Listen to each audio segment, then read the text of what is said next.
दोस्तों, आज हम एक्सप्लेन करने वाले हैं द लास्ट स्काउट। फिल्म की कहानी शुरू होती है पृथ्वी के तबाह होने के 7 साल बाद। पेगासस नामक यह अंतरिक्ष यान पिछले 7 साल से सफर कर रहा था क्योंकि अभी तक उन्हें कोई ग्रह नहीं मिला था।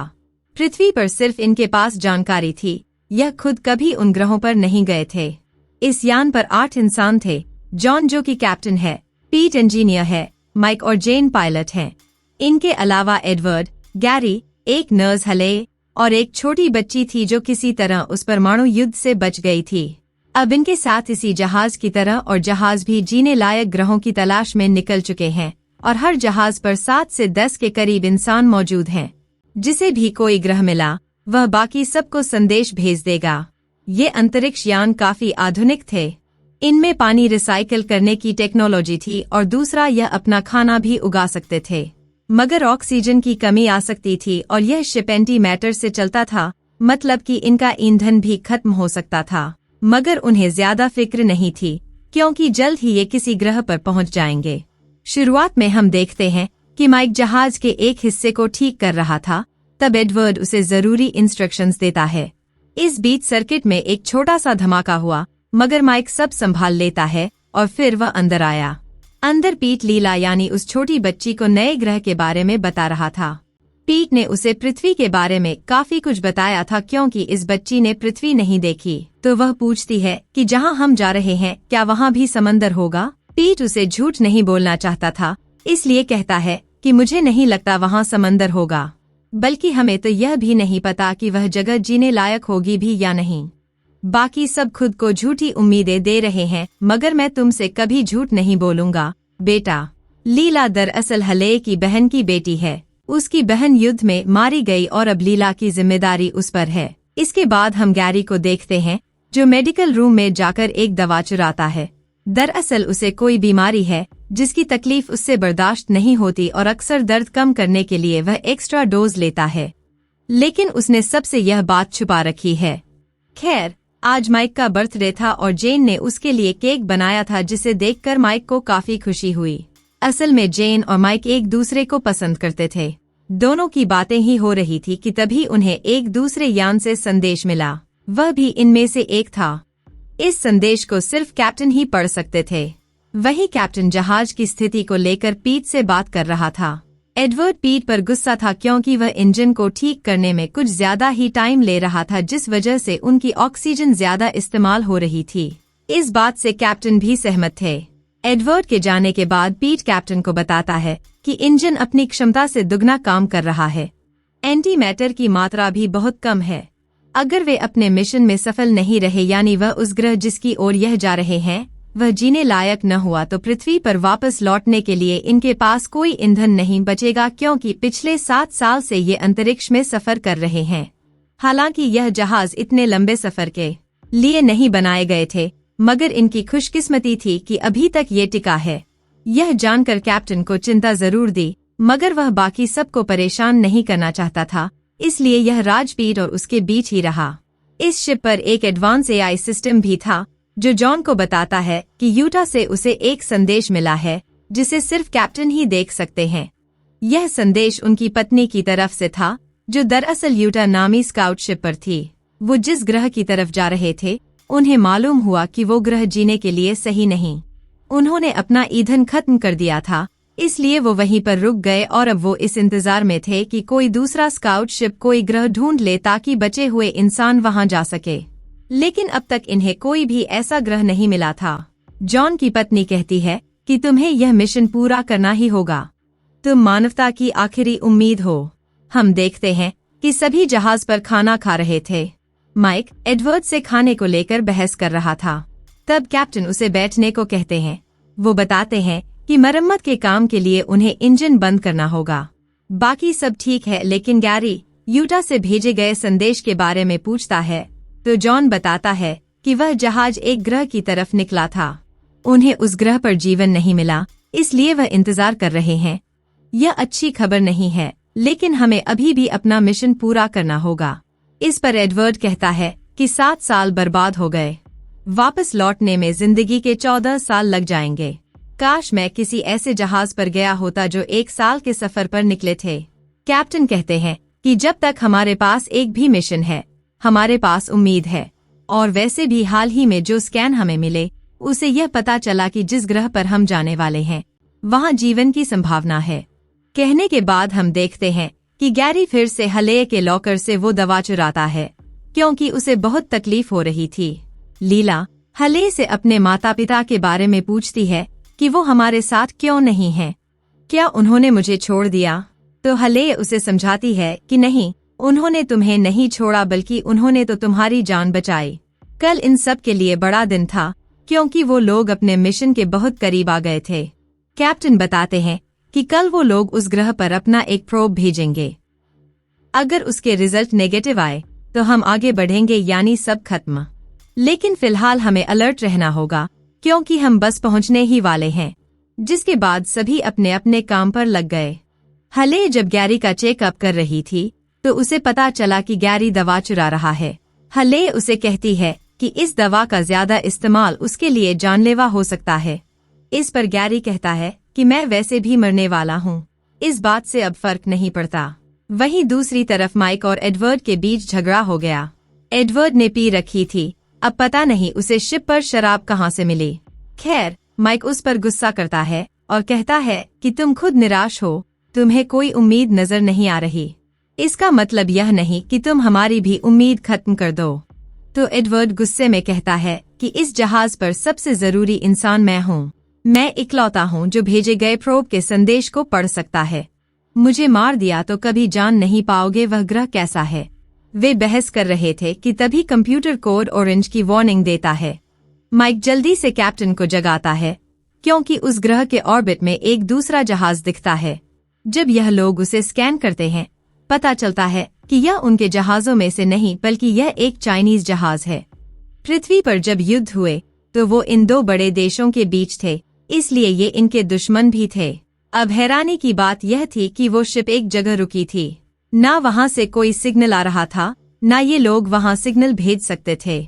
माइक कहता है कि ये लोग रुके क्यों हैं? तो एडवर्ड कहता है कि हो सकता है इन्होंने भी एक प्रोब भेजा हो जिसकी खबर अच्छी ना हो, या हो सकता है वह मर गए हों। कैप्टन कहता है कि जब तक कोई जानकारी नहीं मिलती, हमें यह सब नहीं सोचना चाहिए। कैप्टन बाकी सबको इस बारे में बताते हैं। गैरी उस जहाज पर जाने के बिल्कुल खिलाफ था। वह कहता है कि हम उन चाइनीज पर भरोसा नहीं कर सकते। हो सकता है ये उनकी चाल हो और वे हम पर हमला कर दें। लेकिन बाकी सबका मानना था कि हो सकता है उन्हें वहाँ कुछ जरूरी सामान मिल जाए। इस बात को लेकर सब में बहस हो गई। तो जॉन कहता है कि हम वापस घर नहीं जा सकते, क्योंकि हमारे पास इतना एंटीमीटर नहीं बचा। इसलिए हमें उस जहाज पर जाना ही होगा ताकि हम उससे एंटीमीटर ला सके। यह बात सुनकर सभी परेशान हो गए, लेकिन दूसरा रास्ता न होने की वजह से उन्हें यह कदम उठाना ही पड़ा। 1 घंटे में वो लोग इस जहाज के करीब पहुंच गए। माइक, पीट और जॉन अपने सूट पहनकर उस जहाज के अंदर चले गए, लेकिन उन्हें वहां कोई दिखा नहीं। जहाज की हालत भी बहुत खराब थी, जैसे उन पर किसी ने हमला किया हो। वे लोग हैरान थे कि कम से कम लाशें तो होनी चाहिए थीं। जॉन और माइक जहाज का डेटा देखने जाते हैं, जबकि पीट जनरेटर देखने चला गया। सिस्टम के लॉक चाइनीज भाषा में थे और चाइनीज कैप्टन का एक संदेश भी था, इसलिए जॉन उसे अपने शिप पर भेजने के लिए कहता है, क्योंकि हलेय चाइनीज भाषा जानती थी। जल्द ही इन्हें अंदाजा हो गया कि यह यहाँ अकेले नहीं है। पीट जब जनरेटर देख रहा था तो उसे किसी की आहट महसूस हुई। वह वापस जॉन और माइक के पास आया, जिसके बाद वे तीनों सावधान हो गए। लेकिन उन्हें मिला एक बच्चा जिसका नाम जय है। उस बच्चे की हालत ठीक नहीं थी। उन्हें देखते ही वह बेहोश हो गया, इसलिए वे लोग उसे पेगासस में लाने का फैसला करते हैं। लेकिन एयरलॉक दूसरी तरफ से बंद था। दरअसल उसे एडवर्ड ने लॉक किया था। वह कहता है कि मैं नहीं चाहता कि उस जहाज पर जो हुआ वो यहाँ भी हो, इसलिए आप सबको वहीं रुकना होगा जब तक पता न चल जाए कि असल में हुआ क्या था। कैप्टन गुस्से में उसे दरवाजा खोलने को कहते हैं। एडवर्ड कहता है कि आपके यहाँ न होने पर इस जहाज का कैप्टन मैं हूँ, इसलिए मैं आपका आदेश नहीं मान सकता। आप लोगों की वजह से मिशन खतरे में पड़ गया। तब हलेय उसे किसी चीज से मारकर बेहोश कर देती है। कैप्टन बच्चे को लेकर जहाज पर वापस आ गए। गैरी भी इस बात से खुश नहीं था कि वे एक चाइनीज बच्चे को यहाँ ले आए। वह कहता है कि यह हमारे दुश्मनों का बच्चा है। पीट अभी भी उस चाइनीज जहाज पर था। उसे कुछ जरूरी सामान चाहिए था। माइक तो पहले ही निकल गया, मगर जब पीट वापस लौट रहा था तो ब्रिज उड़ जाता है और पीट वहीं फंस गया। पेगासस यान भी बेकाबू हो गया। वे काफी दूर निकल गए। कोई एस्केप पॉड नहीं था, इसलिए पीट वहीं रह जाता है। सभी उसके लिए दुखी थे क्योंकि पिछले 7 साल से वही जहाज की मरम्मत कर रहा था। उसकी बदौलत वे जिंदा थे। अपने आखिरी समय में पीट ने उन्हें कुछ जरूरी जानकारी दी जिससे अगर वह ग्रह जीने लायक है तो वे कैसे सुरक्षित लैंड कर सकते हैं। उस चाइनीज जहाज में धमाके की वजह से पीट की मौत हो गई। गैरी कहता है कि मैंने तुम्हें कहा था कि चाइनीज लोगों के चक्कर में मत पड़ना, लेकिन तुम्हारी वजह से हमने उस इकलौते इंसान को खो दिया जो जहाज को चला सकता था, और अब हम कंप्यूटर्स के सहारे हैं। अगले सीन में हम देखते हैं कि जय को होश आ गया था, लेकिन वह काफी डरा हुआ था। हाथ में सिजर्स लिए वह किसी को अपने करीब आने नहीं दे रहा था, मगर हले, जो कि डॉक्टर थी और उसे चाइनीज भाषा भी आती थी, वह उस बच्चे को शांत करती है और उसे गले से लगाती है।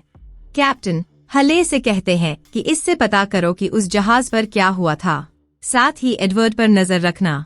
इस बीच लीला और जय की दोस्ती हो गई। जॉन के पूछने पर हले बताती है कि मेरी चाइनीज ज्यादा अच्छी नहीं है। मैंने एआई का भी इस्तेमाल किया, लेकिन जय ने ज्यादा कुछ नहीं बताया।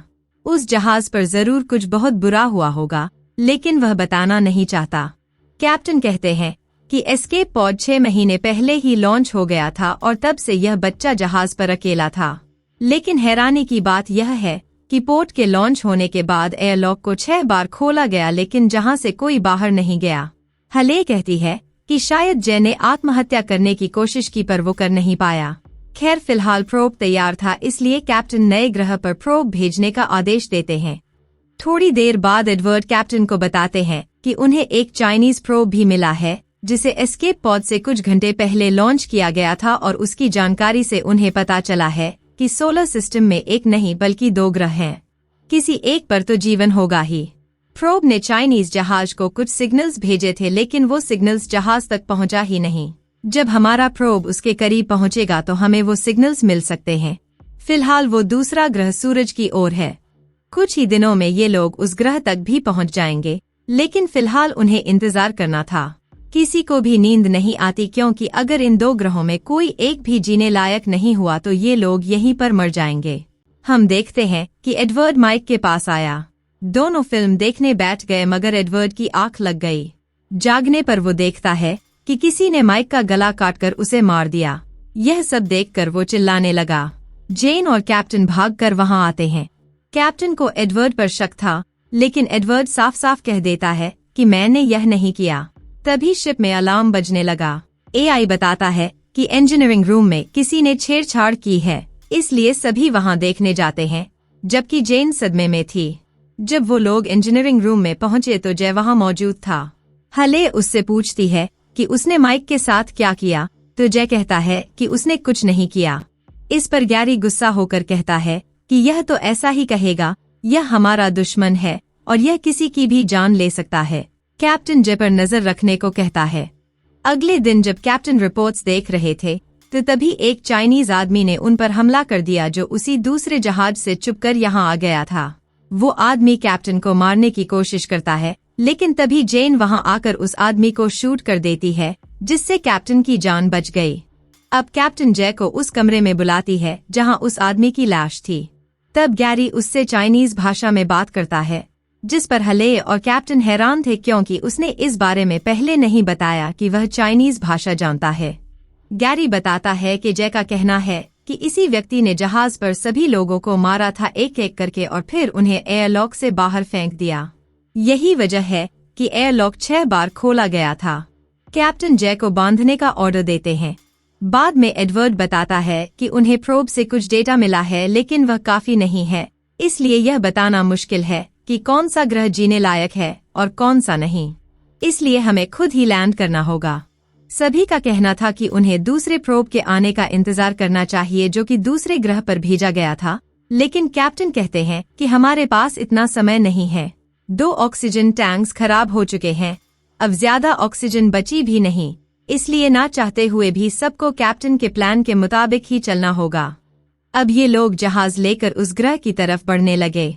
कंप्यूटर से इन्हें वार्निंग मिल रही थी कि लैंडिंग में दिक्कत हो सकती है, लेकिन जेन किसी तरह जहाज को लैंड करवा देती है। जेन और एडवर्ड सूट पहनकर बाहर निकलते हैं, लेकिन इस ग्रह का वातावरण इंसानों के रहने लायक नहीं था, जिससे वो सभी निराश हो जाते हैं। लेकिन जॉन ने यकीन दिलाता है कि वो ताजा हवा में सांस जरूर लेंगे। अब उन्हें उस दूसरे प्रोब का इंतजार करना होगा। ये जहाज को दोबारा से स्पेस में ले आते हैं। हालांकि टेक ऑफ के लिए ऊर्जा बहुत कम बची थी, मगर यहाँ मरने से तो अच्छा था। और जहाज में एक नाइट्रोजन पाइप भी टूट गया था, जिसे ठीक करने के लिए एडवर्ड गैरी के कमरे से कुछ सामान लेने जाता है। वहाँ उसे एक ब्लेड मिला जिस पर खून लगा था। ये देखकर एडवर्ड समझ गया कि माइक को चाइनीज ने नहीं बल्कि गैरी ने मारा था। लेकिन पहले वो जल्दी से पाइप को जोड़ने चला गया और इससे पहले कि वो किसी को कुछ बता पाता, गैरी उसे भी मार देता है। फिर वो जॉन के पास आकर उसे बताता है कि जे ने एडवर्ड को मार दिया। जॉन अपनी बंदूक लेकर जे के पास जाता है, लेकिन जे तो अभी भी बंधा हुआ था। जॉन समझ गया कि कुछ गड़बड़ है। वापस आने पर कैप्टन देखते हैं कि गैरी ने हले के गले पर ब्लेड रखा था। गैरी कहता है कि मैंने आपसे कहा था कि उन चाइनीज लोगों पर विश्वास मत करो, लेकिन तुमने मेरी बात नहीं मानी। जहाज का एंटीमीटर 2% से भी नीचे आ गया है, इसलिए हले कैप्टन से कहती है कि आप मेरी चिंता मत करें, बच्चों को बचाएं। कैप्टन भागकर बच्चों को पोर्ट में बिठाकर उस दूसरे ग्रह की तरफ भेज देते हैं। वहीं दूसरी तरफ जेन और गैरी में हाथापाई हो जाती है। गैरी उसका भी गला काटकर उसे मार देता है। पोर्ट लॉन्च होने पर गैरी को लगा कि शायद कैप्टन पॉड लेकर भाग गए। गैरी उस चाइनीज कैप्टन का आखिरी संदेश लगाता है और उसे बताता है कि वो आदमी क्या कह रहा है। वो कहता है कि उनकी भी ऊर्जा खत्म हो चुकी है, ना वो लैंड कर सकते हैं ना ही टेक ऑफ। इसलिए कैप्टन एक एस्केप पॉड लेकर उस प्रोब के पीछे गए ताकि वो प्रोब को ठीक करके बाकियों को यह सिग्नल भेज सके कि ग्रह जीने लायक है या नहीं। लेकिन जैसे ही कैप्टन वहां से निकले, उनका एक साथी पागल हो गया और उन्होंने सभी को मार दिया सिवाय उस छोटे बच्चे के जो उस जहाज में छुपा रहा जब तक हम वहां नहीं गए। तभी कंप्यूटर बताता है कि उन्हें चाइनीज प्रोब से संदेश मिलना शुरू हो गए हैं। अब कैप्टन वहीं मौजूद थे। गैरी और जॉन के बीच लड़ाई हुई, जिसमें कैप्टन ने गैरी को गोली मार दी, जिससे जहाज में एक छेद हो गया और अब तेजी से जहाज का प्रेशर भी कम हो रहा था। साथ ही हम देखते हैं कि जिस प्रोब में कैप्टन ने बच्चों को भेजा था वो प्रोब सफलतापूर्वक लैंड कर चुका है। जब बच्चे बाहर आए तो देखा कि वो ग्रह काफी हरा भरा है, बिल्कुल पृथ्वी जैसा। वहीं वो चाइनीज कैप्टन भी था जो बच गया। जे उसकी तरफ भागता है क्योंकि ये उसके पिता थे। ये लोग एक दूसरे को देखकर बहुत खुश थे। वहीं पेगासस में कैप्टन और हले को एक मुश्किल फैसला लेना था। उनके पास ज्यादा ईंधन नहीं बचा था, या तो वो उस ग्रह पर लैंड कर सकते थे या एक प्रोब को बाकी स्काउट जहाजों की तरफ भेज सकते थे, जिसमें मानव जाति को एक नया ग्रह मिल जाएगा। और वो दोनों प्रोब भेजने का फैसला करते हैं, यानी अपनी बलि देकर, और इसी के साथ पेगासस जहाज उस ग्रह पर गिरने लगा। यहीं पर फिल्म का अंत होता है।